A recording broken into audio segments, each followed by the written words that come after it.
about a Catholic school where the children were lined up for lunch. In the beginning of the table, there was a bowl full of apples, and a little sign was on the bowl of apples that said, "Take only one, God is watching." Down at the end of the table was another bowl full of cookies. Some enterprising student put a sign down there that said, "Take all you want, God is watching the apples."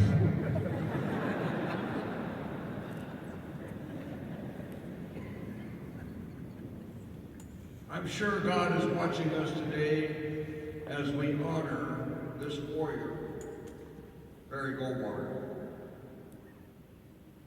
Governor Ducey, thank you for representing the state of Arizona at Pearl Harbor ceremonies in Hawaii.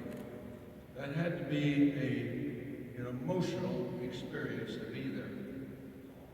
But sir, you are here today and you honor and bring importance to this event. And we thank you again for your leadership. And might I just put a plug in with the 161st.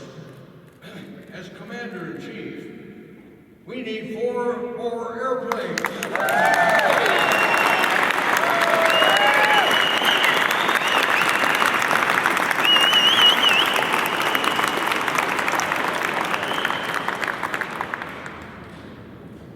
I was asked to represent the family and say a few words, and of course that's a daunting challenge because each of my brother and sisters and cousins and siblings are all fiercely in the Goldwater tradition, independent and driven.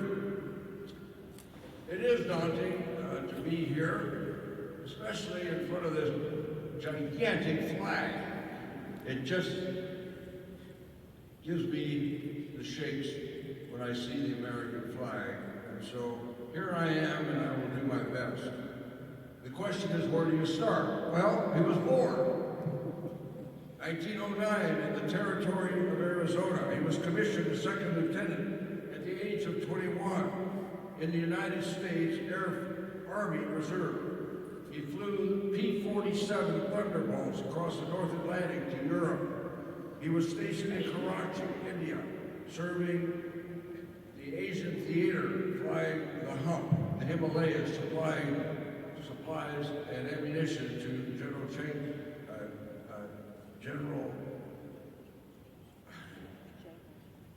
Chiang Kai-shek, who was fighting Mao Zedong, the communists. At the end of the war, he mustered out of the U.S. Army Air Corps as a colonel in 1945. He came home, and Governor Osborne asked him to start the Air National Guard and appointed him captain. It was called the Copperheads at that time. Back at work in the Goldwater store, he and his brother decided that one of them had to become a Republican. At that time, the entire state was mostly Democrat. So they flipped a coin, and my dad lost.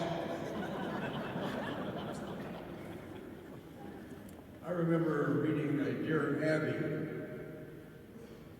in the newspaper. It said, "Dear Abby, I've always wanted to have my family history traced, but I can't afford to spend the money. Do you have a suggestion?" This was Sam from California. "Dear Sam from California, register as a Republican and run for public office." In the Phoenix City Council, at the age of 40, he helped to integrate the bus terminal, airport, and the National Guard. On Eisenhower's coattails in 1953, he was elected to the U.S. Senate. For 30 years, he maintained and kept his pilot credentials up, logging over 10,000 hours in 160 different aircraft. He retired from the U.S. Air Force Reserve as Major General in 1969.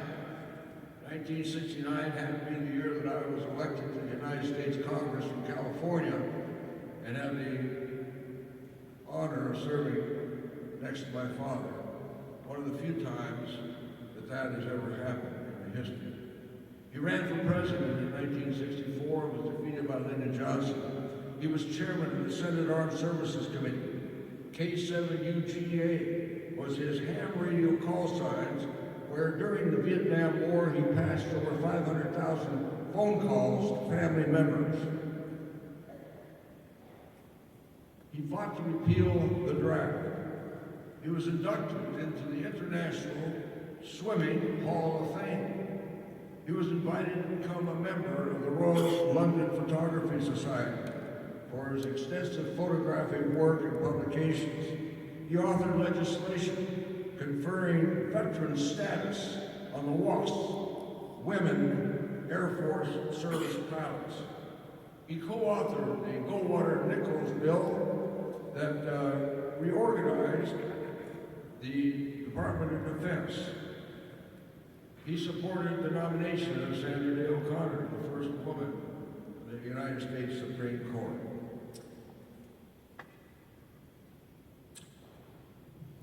I could go on. How do you encapsulate 80-some years in just 5 minutes? The list of accomplishments are long. He was truly a Renaissance man that loved life and adventure. But he was not only a senator, a photographer, but he was also a father. Our relations with our father were instructional. He was not home much, but when he did come home, we went camping all the time. By the time we were out of high school, I'm sure we had walked, rode horses, or drove over every inch of Arizona. He once told us that there's more decency in one pine tree than in many men. That when you walk through the desert and through the pine trees, you walk with God and never forget. Treat others with dignity and respect, for the dust that you stir up will fall on them and they will never forget. As a parent, our mother and father led by example. Mom volunteered and showed us all about charity and encouraged us. He was a perfectionist. The slogan over the Goldwater store said, "The best always," and he encouraged that.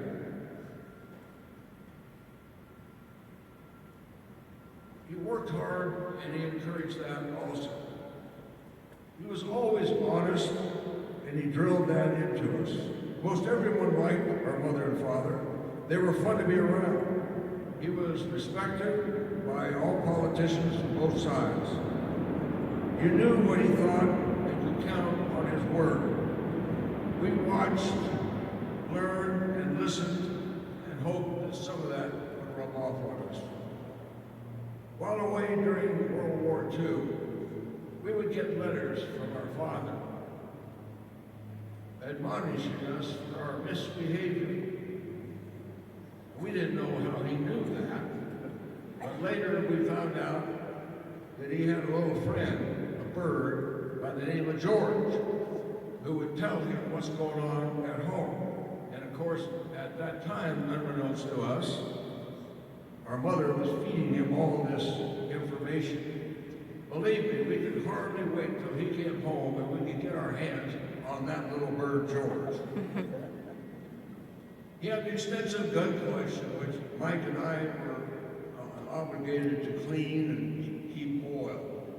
But it was a lot of fun because we could step out our back door and shoot. He had a trading post up near Navajo Mountain in northern Arizona, where cowboys would take tourists on horses back down in the 14 miles down to see the Rainbow Bridge, the largest natural arch in the world. We flew in his airplane all the time from Phoenix up to Rainbow Lodge. And when he'd get tired, he would set me on a suitcase and tell me to head for this mountain, and he'd go to sleep. He told me that when my feet could reach the pedals, he would teach me to fly. Well, around the age of 18, my feet could touch the pedals, and I asked him to teach me to fly, and he declined, saying that he didn't want to teach me his bad habits. Well, I was pissed. Without him knowing it, I went out to the flight line and mowed the lawn and swept the hangars for flight hours. I got my license, and we flew together often, with me being pilot in command.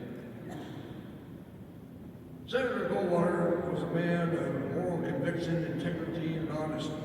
His ideas, his courage, and his candor helped shape our national character. Goldwater left a legacy of honesty, love of country and his state, and dedication to liberty.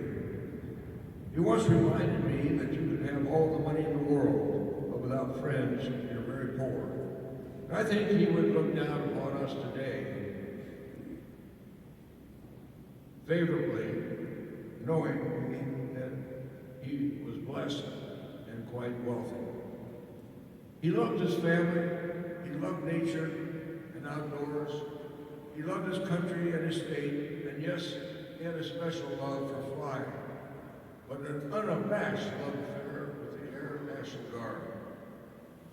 But alas, he is no longer with us, and he has joined those who came before, and with a deep love and respect for those that remain, who all together, I'm sure, feel blessed and privileged to have climbed into a cockpit. Switches on. Clear. Up the long, delirious blue. I've topped the wind-swept heights with easy grace, where never lark or even eagle flew. And while with silent lifting mind, I've trod the high, untrespassed sanctity of space and put my hand out and touched the face of God.